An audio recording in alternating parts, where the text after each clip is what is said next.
Nah, mari kita silahkan pertanyaannya. Dan tadi sudah ada pertanyaan Mbak Wid ya. Jadi dari klien-klien Mbak Wid, itu kira-kira berapa persen yang berhasil? Tolong disampaikan dan berapa kali biasanya menjalani terapi di Mbak Wid. Kami persilakan Mbak Wid. Ya, berapa persen yang berhasil? Saya kok dalam finansial ya. Biasanya kok saya yakin semua berhasil loh. Karena nggak terkomplain ya. Karena tadi itu kalau mentok mereka datang lagi atau sudah tercapai mereka datang lagi kan gitu. Ya, ada yang gini, saya ingat satu kasus ini ya. Dia datang dengan dua tujuan. Satu, mau mendapatkan suami. Dua, dia mau mendapatkan penghasilan yang lebih baik. Ya, dia mau punya mobil. Dia kebetulan ini juga dia kerjaannya sales. Ya. Waktu menetapkan kalau datang selalu saya akan minta targetnya berapa gitu ya. Dia menetapkan angka ya. Kemudian dicari blockingnya ada perasaan minder ya, ini orang dari luar Jawa, asalnya dari luar Jawa, perempuan, tapi dia bekerjanya di Jakarta. Jadi ada perasaan minder, penyebab mindernya apa itu ada gitu ya, tapi ada perasaan minder lah di dalam itu, sehingga konsep dirinya negatif. Nah kalau konsep dirinya negatif ya tentu saja vibrasinya itu yang negatif. Jadi gini, saya agak menggol dikit, pikiran, perasaan itu adalah energi, dan energi itu ada vibrasi. Kalau pikirannya negatif, perasaannya negatif, pasti vibrasinya negatif. Nah kalau positif, sini positif, pasti juga energinya positif. Vibrasi positif akan dirasakan oleh orang lain. Nah, kalau Anda jualan, tapi perasaan Anda negatif, nggak yakin misalnya, minder misalnya, merasa bakalan gagal gitu ya, ini vibrasinya keluar loh, maka itu yang akan terjadi ya. Di sininya negatif, tapi kalau di sininya positif juga, ini yang akan kuat. Ada orang yang kayaknya tuh pasti gagal deh, tapi ngomong di sini. Tapi di bawah sadarnya itu adalah orang yang dari kecil diyakinkan oleh ibunya bahwa dia kalau berusaha pasti berhasil, dan dia selalu berhasil. Nah, oke, saya berkembali lagi. Orang ini mindernya dibereskan, ya. Kemudian sebagai terapis, saya memberikan, ini komplimen, bukan terapi. Komplimennya adalah, saya bilang, Mbak, Anda perbaiki rambut Anda, potong rambutnya, Anda jangan pakai baju kayak gini, ini nggak perlu, seorang sales, jangan pakai blazer model begini, sepatu Anda jangan begini, tas Anda nggak usah pakai merek, tetapi Anda harus yang bla-bla-bla. Saya kasih komplimen, ya. Dia singkat kata lakukan apa yang saya sarankan itu. Ya dalam hal komplimennya yang saya berikan, saran-saran yang saya berikan dia lakukan, dan tentu setelah terapi dia WA saya, Bu, saya gini, orang ini tadinya jualannya adalah yang berkisar 300 sampai 600 juta rumah ya. Saya tanya sama dia, Mbak, kalau Anda jual satu tapi itu gede dibandingkan Anda jual banyak tapi kecil-kecil, enakan mana? Dia bilang enakan satu tapi gede, Bu. Kenapa Anda nggak lakukan? Nah tadi itu ketemu ya, dia minder, dia merasa nggak layak berada di antara orang kaya. Mindernya itu diurus, diselesaikan. Kemudian selesai terapi, dia mulai bilang, Bu, saya closing rumah 9M, dia WA lagi 15M, dia 11M, gitu-gitu ya. Terus jadi meningkat, terus dia bilang lagi, Bu, saya kalau bisa jual gudang 4, saya bisa dapat mobil, Bu. Bonusnya mobil. Sekarang sudah jual gudang berapa? Kurang 1, Bu. Ya. Itu contoh. Jadi orang biasanya update ya kalau berhasil. Nah, kira-kira 1 tahun kemudian dia datang dan dia komplain, Bu, apakah terapi itu hanya berhasil untuk 1 tahun? Saya bilang enggak, enggak ada cerita itu. Tidak ada batas waktu 1 tahun gitu ya. Kenapa saya tanya? Karena dia kok di tahun berikutnya itu dia mundur lagi seperti yang pertama. Dia hanya bisa jualan 300 sampai 500 juta lagi. Padahal yang setelah terapi itu jualannya di atas 1,5 M. Bahkan jarang yang di bawah 10 M. Gitu. Maka dia datang lagi dengan komplain gitu ya. Ketika kemudian singkat kata ketika dicek, ternyata bawah sadarnya melakukan sabotase. Sabotasenya apa? Bawah sadarnya mengatakan, kurang lebih ini ya, dia itu pacaran sama laki orang. Jadi bawah sadarnya menyabotase dia. Nggak layak ya orang yang mengambil suami orang kok sukses, nggak benar, disabotase. Itu terjadi. Jadi kira-kira ada prosesnya seperti itu. Ya, ada lagi orang yang pendapatannya tadinya hanya sekitar nggak sampai 10 juta lah pokoknya. Dia datang dan dia bilang, Bu, saya kepengen punya penghasilan 50 juta, bisa nggak Bu? Ya mari kita lihat. Saya kan nggak bisa menjawab. Mari kita lihat bisa apa enggak gitu ya. Bawah sadar Anda yang menentukan, bukan saya gitu ya. Lalu saya tanya, pekerjaan Anda apa? Daber katanya, dan penerjemah. Saya bilang, insya Allah bisa. Mari kita lihat, ada blocking nggak? Dicari blockingnya ketemu. Dan meningkat itu. Dia WA saya mulai dengan, Bu, saya bisa mulai dapat 20 Bu. Dan terus naik.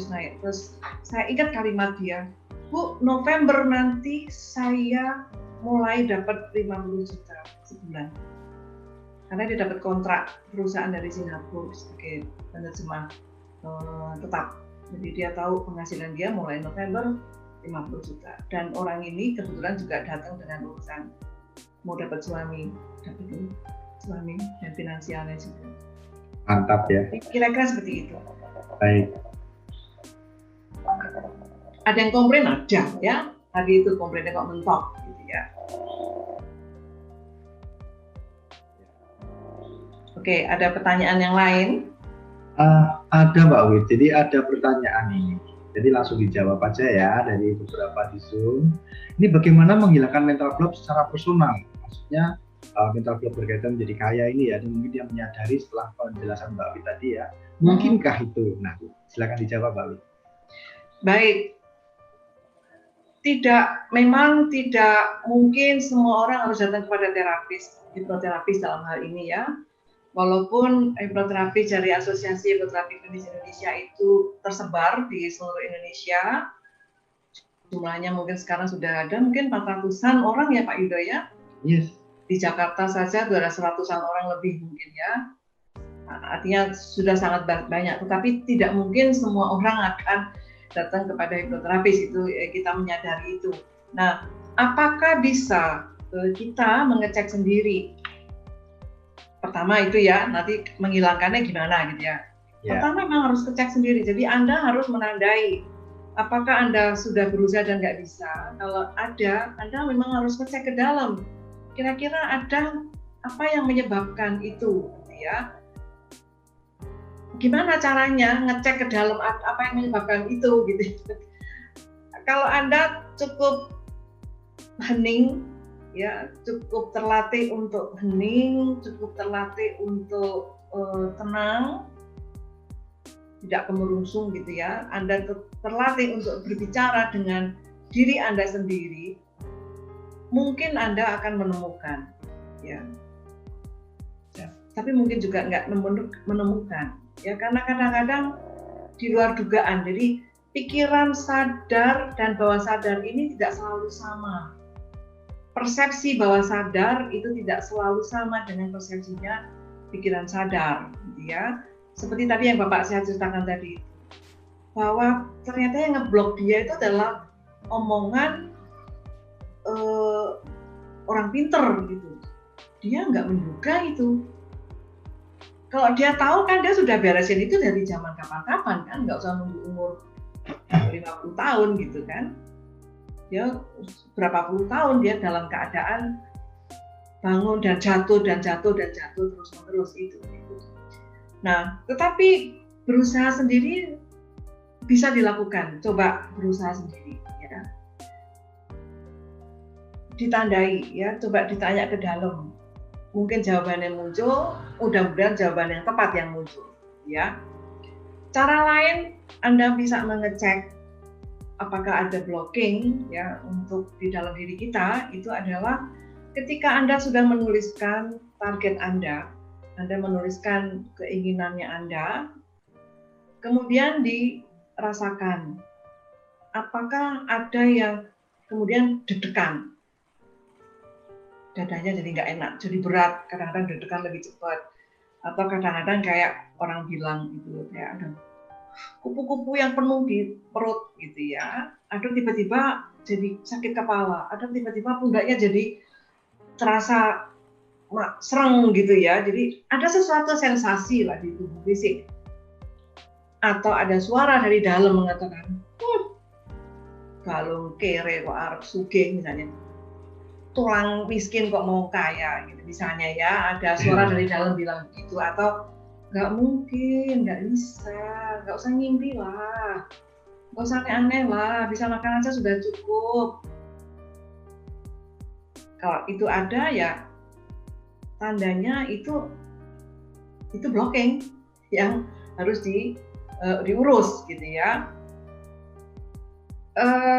Cukup sering tuh kita mendengar atau saya menemukan ya orang-orang yang mengajarkan pada anak-anaknya, bisa makan sudah syukur, udahlah jangan mimpi tinggi-tinggi, udahlah jangan, hati-hati loh, itu bisa jadi program gitu ya. Bahaya juga ya Mbak. Bahaya, betul.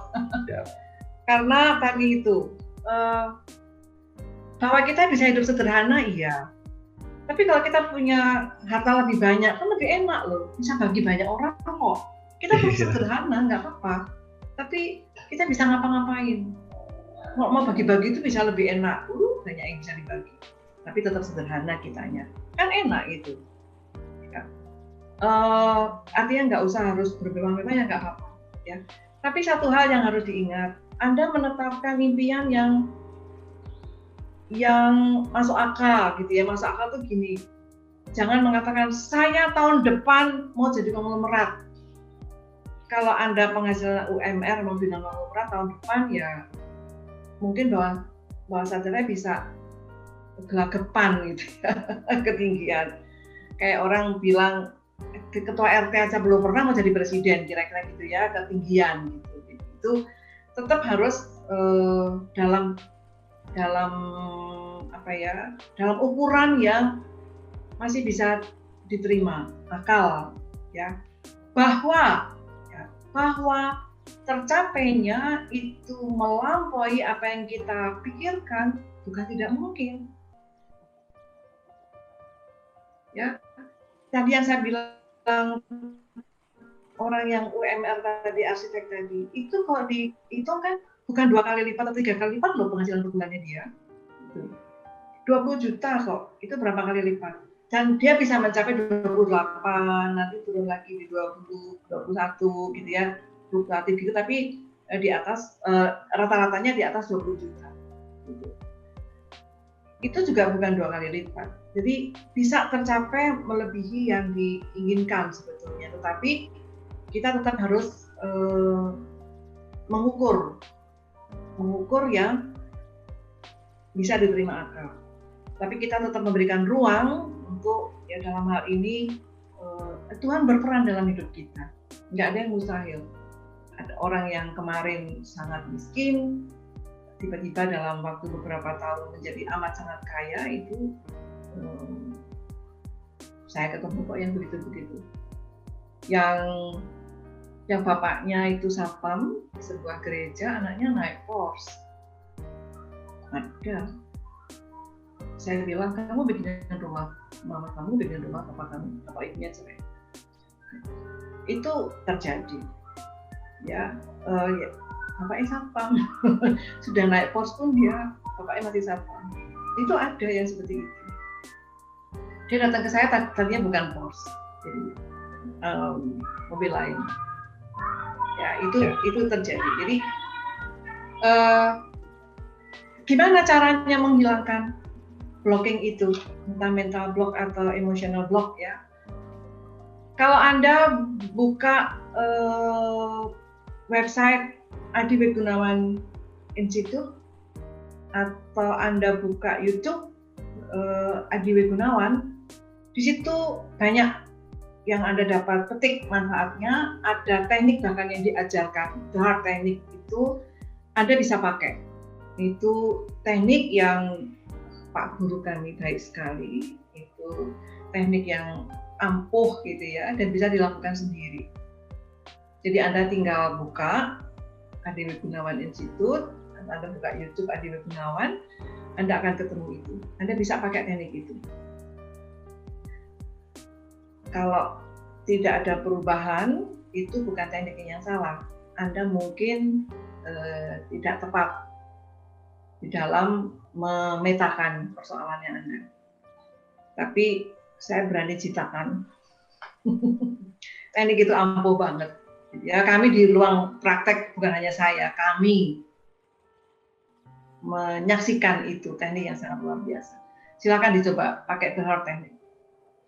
Baik, terima kasih Mbak Widya. Ini ada banyak pertanyaan, tetapi sudah terjawab secara dengan keterangan-keterangan tadi. Ini ada lagi pertanyaan Mbak Wid. Dari Bu Fani ya, dari Bu Fani Smart. Bu Widya, biasanya butuh berapa sesi untuk bisa menghilangkan hambatan mental atau mental block dan emosional tersebut kaitannya dengan untuk berkelimpahan, untuk menjadi kaya ini? Monggo. Oke, ya. Kami, bukan hanya saya ya, kami tidak bisa menjamin berapa sesi, karena kami bukan dukun. Dan kedua, kami tidak tahu apa yang ada di dalam pikiran bawah sadarnya klien, kami tidak tahu. Yang seolah-olah hanya sepele ketika itu diakses, ternyata buntutnya banyak. Ada, gitu ya. Tapi juga ada yang memang simpel. Gitu. Jadi kami para hipnoterapis tidak dapat menjamin, memastikan berapa sesi terapi. Ancer-ancer. Biasanya Mbak Widya, biasanya berapa kali? Diberikan. Biasanya. Pengalaman saya. Ya, pengalaman Mbak Widya. Kalau pengalaman saya ya ada yang 2 kali, ada yang 4 kali, ada yang 5 kali. Ada yang sekali kan? Tergantung. Oh iya. Tapi lebih dari itu kayaknya nggak ada deh. Ya. Yang saya bilang 5 kali itu artinya ini orang yang datang, yang ini tercapai Bu, udah Bu, saya mau naik lagi Bu, gitu ya. Berapa bulan lagi Bu, saya mau naik lagi, kira-kira gitu loh. Bukan mencapai target pertama, iya. Bukan target pertama tercapai dengan berapa kali. Biasanya kalau itu sih 1-2 kali pertemuan. Siap. Oke, dari kesekian klien Mbak Widya yang sudah cukup banyak ya, itu apakah masing-masing itu memiliki permasalahan spesifik masing-masing, unik-unik gitu ya? Atau sama semuanya, Mbak Widya? Unik, sangat unik. Sangat makanya unik, saya nggak bisa memastikan ya. Yang saya tuliskan beberapa contoh hambatan mental, hambatan emosi itu hanya beberapa contoh. Ya. Maka kan saya tuliskan di bawah itu masih ada titik-titik gitu ya. Ya. Jadi ini unik. Juga menjawab. Ya, jadi ini berarti pernyataan Mbak Widya ini menjawab pertanyaan Bu Francisca ini ya. Apakah hipnoterapi ini bisa melalui audio atau YouTube? Nah, mungkin kalau nggak bisa ya, karena audio YouTube itu dibuatkan general, sedangkan masalah dari setiap klien, setiap orang itu beda dan spesifik gitu ya, akar masalahnya beda. Oke, jadi terjawab ya, tidak bisa karena tidak akan sampai kepada problem akar masalah masing-masing. Maka memang jadi disarankan untuk datang, hadir, atau mencari hipnoterapis terdekat yang Anda kenal di kota Anda, atau apabila para sahabat, Bapak Ibu semuanya ingin menanyakan kira-kira saya di kota ini terdekat di mana ya, bisa menghubungi di Sekretariat AHKI atau Sekretariat WGI, itu di Jalan di nomor telepon saja ya, lebih mudah ya, di nomor 0315461827 atau 0315470437. Di chat sudah saya bagikan ya. Jadi untuk bisa menanyakan direkomendasi ke hipnoterapis mana yang terdekat di kota Anda. Jadi tadi sangat jelas disampaikan oleh Mbak Widya. Terus ini tadi ada pertanyaan lagi yang menarik Mbak Widya. Saya kan karyawan, mosok saya bisa menetapkan target sendiri. Karyawan kan harus kan tetap menerima aja. Nah ini termasuk hambatan mental apa ini? Iya. Silakan Mbak Widya. Iya. Ada klien yang seperti itu. Karyawan, apakah karyawan itu kan artinya kan punya gaji tetap, maksudnya kan gitu ya. Betul. Gaji tetap ya dari kantor ya tiap bulan tanggal 25 dapat, tanggal 25 gajian, ya itu yang gajinya ya tiap bulan segitu, gitu ya. Apakah itu bisa berubah? Menariknya, Bapak Ibu teman-teman, bisa. Ya, saya berikan contoh. Ini yang masuk di ingatan saya karena banyak ya. Ini yang muncul di ingatan saya. Dia karyawan BUMN. Tentu saya nggak boleh sebutkan BUMN-nya apa ya, karyawan BUMN. Dan dia kepingin mendapatkan penghasilan yang lebih. Apakah ini bisa? Dia tanya, bisa nggak Bu? Saya bilang, mari kita lihat Pak. Saya lalu tanya sama dia, Anda tugasnya di bagian apa? Apa yang Anda lakukan, Anda punya hobi apa, Anda punya keterampilan apa. Singkat kata, ketika itu ditemukan, dia punya keterampilan tertentu, ya dengan keahliannya dia bisa memberikan kursus. Dan sangat menarik, penghasilan dari ini jauh lebih besar daripada penghasilannya dari BUMN itu. Jadi terakhir saya mendapatkan kabar dari dia, Bu, saya beli rumah Bu di BSD, beli ruko tepatnya. Mau saya pakai kantor Bu, buat persiapan. Ya dia bikin kantor di luar kantor dia BUMN. Bisa, ya itu contoh ya ada karyawan BUMN. Contoh lain lagi ada karyawan juga, tapi ini swasta, ya bukan pegawai negeri, ini swasta. Apa yang dia lakukan? Dia juga tanya, tapi kebutuhan dia memang untuk finansial lebih besar. Apa yang bisa dia lakukan sebagai karyawan? Saya tanya, Anda sukaannya apa? Tetap itu standar yang biasanya saya sampaikan. Anda punya kemampuan apa? Anda punya hobi apa? Ya keterampilan Anda apa? Dan dia kemudian menetapkan, akhirnya dia tahu bahwa, oh iya, saya bisa. Dia punya keahlian IT. Jadi dia membuatkan website, kemudian dia juga saya lupa, saya ini orang gaptek, bingung saya. Tapi urusannya dengan IT, dan dia dapat penghasilan di luar itu. Ada lagi karyawan yang dia lakukan kemudian adalah dia jualan lewat medsos, bisa dapat. Yang dia jual apa? Ya, pertanyaannya kan itu ya. Yang dijual, ada yang jualan baju, ada yang jualan kayak mainan ini loh. Saya juga baru tahu karena kebetulan saya nggak punya anak, saya nggak ngerti.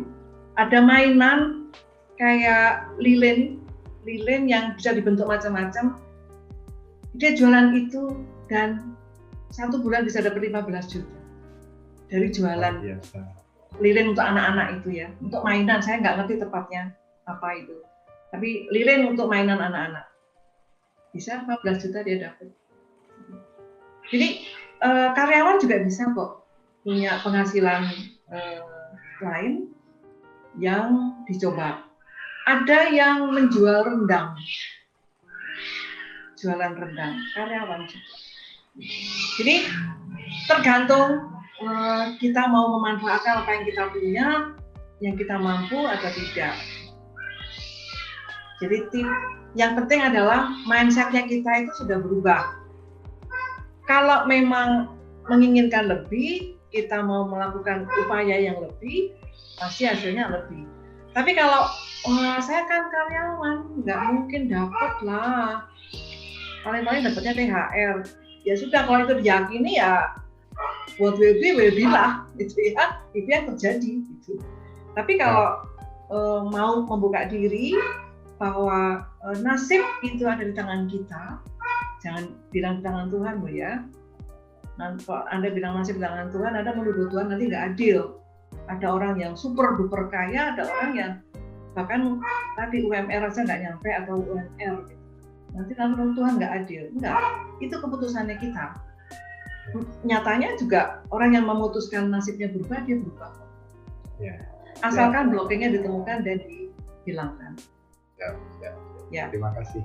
Baik, Mbak Widya, terima kasih sekali. Ini masih banyak sekali pertanyaan.